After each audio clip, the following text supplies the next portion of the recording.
Hey, thanks for coming to 1500ESPN.com. I'm Derek Wetmore, and I'm going to share with you my 5 thoughts from Sunday's Twins loss to the Chicago White Sox. First thought, Blaine Boyer entered the game in the 8th with 1 out. It was a 3-2 ball game at the time. By the time he left, it was 6-2, and the wins had been taken out of the Twins' sails. Boyer's outing did not go well, and he hasn't had a good outing yet this season for the Twins. In 4 appearances, he's now allowed an earned run in every single time he's been on the field for the Twins. Here's how his line went on Sunday. He gives up a single, stolen base, then another single, a line drive home run to Gordon Beckham, and then finally Tyler Flowers roped a single to the outfield, and Paul Molitor had to give Boyer the hook. That was obviously not a good outing. It put the Twins way behind, and Blaine Boyer, as good as he was in spring training for the Twins, has not been good so far this season in Minnesota's bullpen. Starting pitcher Phil Hughes, for thought number 2, he pitched all right on Sunday. It wasn't his best game, but it's better than his first start of the season. We became accustomed to some dominance in stretches last year for Phil Hughes in 2014, but he was outdueled by Chicago's ace Chris Sale on Sunday. The one thing that I would pull from Hughes's performance is he gave up another home run. Adam LaRoche got him for a solo shot. Now that's back-to-back performances in which Hughes has allowed a home run. You remember he gave up a pair in his season opening start. That's not overly concerning. It's far too early in the year to start panicking about a guy like Phil Hughes, but he didn't allow back-to-back homers until September last year. I'm sorry, I should rephrase that. He didn't have starts in which he allowed a home run in back-to-back starts until September. Interestingly, though, he had 4 in a row in September. It was September 1st, 6th, 13th, and the 19th. Hughes gave up home runs in each of those starts. Before that stretch, in a Twins uniform, he had not had consecutive starts in which he allowed a home run. So anyways, starts off 2015 a little bit homer happy. I'll be keeping an eye on that. Another thing I'll be keeping an eye on this season for Phil Hughes, his walk rate. So I'd say keep an eye on 2 things for Phil Hughes going forward: his home run rate and his walk rate. I think those 2 will go a long way in determining what kind of year Phil Hughes has in his second season in Minnesota. Thought number 3. At least 2 Twins fielders dropped pop-ups that absolutely should have been caught, and there's not really any excuse for why they were dropped. First, Eduardo Nunez dropped a fly ball it was off the bat of Micah Johnson, and ended up going as a 3-base error. Nunez jogged back, stuck his glove up, and just had the ball bounce out. I can't imagine any excuse or justification, even if it was swirling winds or just lost focus for a second. That kind of thing can't happen in the major leagues. A couple batters later, Eduardo Escobar, playing third base on Sunday, dropped a pop-up similarly. Just got under it, had a chance to catch the ball, had it pop out of his glove. The Twins are no doubt going to be disappointed by some of those fielding performances.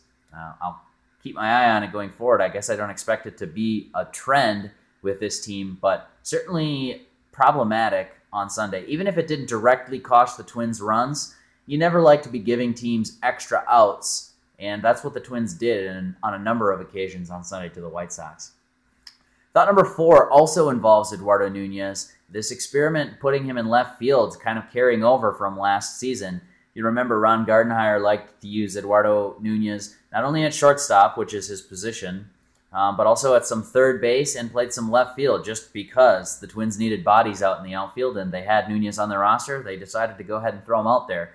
They're still doing that this year, and I don't think it's going very well. Jose Abreu lifted a deep but fairly lazy fly ball to left field. This is after Nunez had already dropped that pop-up. Nunez, instead of reading the ball, breaking to his left and in a little bit to catch the pop-up, as I think just about any other left fielder would do, Nunez sort of started running to his left and started angling back, almost toward the warning track or to the wall. Because he made that move backwards, the ball landed in front of him for what ended up being a base hit for Abreu. I definitely think, only watching on TV, bear in mind it's a little bit more difficult to say if a player should make a play or shouldn't if you're not there in person, but it really looked to me like a ball Eduardo Nunez probably should have caught and turned into an out. Instead, it goes for a base hit. That's never going to show up in an error. It's not going to show up in any box score, but that's 2 plays that a normal Major League left fielder makes, and that Eduardo Nunez allowed to go drop, basically, and give the White Sox base runners where they should have had outs. Keep an eye on Nunez. I don't see him as a left fielder, and I think it's interesting that the Twins are still trying to move the infielder out and play some outfield. But we'll just see how they continue to use him going forward. Maybe it was an isolated incident on Sunday where they just needed a body in left field. Fifth and final thought for this video, the Twins were not the only team to make boneheaded plays in the field. Jose Abreu also made a bad play. He got a tapper. It's first and third. Torrey Hunter taps to first base. Abreu, instead of coming up, fielding the ball and tagging Hunter out, he tries to go to the plate and get Brian Dozier, who I think was running on contact because he made it easily ahead of the throw. Catcher bobbled it, and the Twins ended up with first and second, a run scored, and only one out, whereas Abreu, with a 2-run lead, probably pretty easily could have gotten Torrey Hunter, and the Twins would have had second base with 2 outs. It didn't cost the White Sox because the Twins were not able to capitalize with Trevor Plouffe and Eduardo Escobar at the plate attempting to tie the game, but it was a sloppy defensive game for both teams, not just the Twins, but the White Sox had their share of miscues as well. I wrote all about each of those in my 5 Thoughts column on the website, so 1500ESPN.com to check those out. Tomorrow's opening day for the Twins, April 13th, Monday. They'll host the Kansas City Royals, 3:10 first pitch. Plenty of stuff going on before the game. I've outlined that in a post on 1500ESPN.com as well. So check out our Twins page for everything that you can find on opening day. I'll be there covering. Hope to have another video.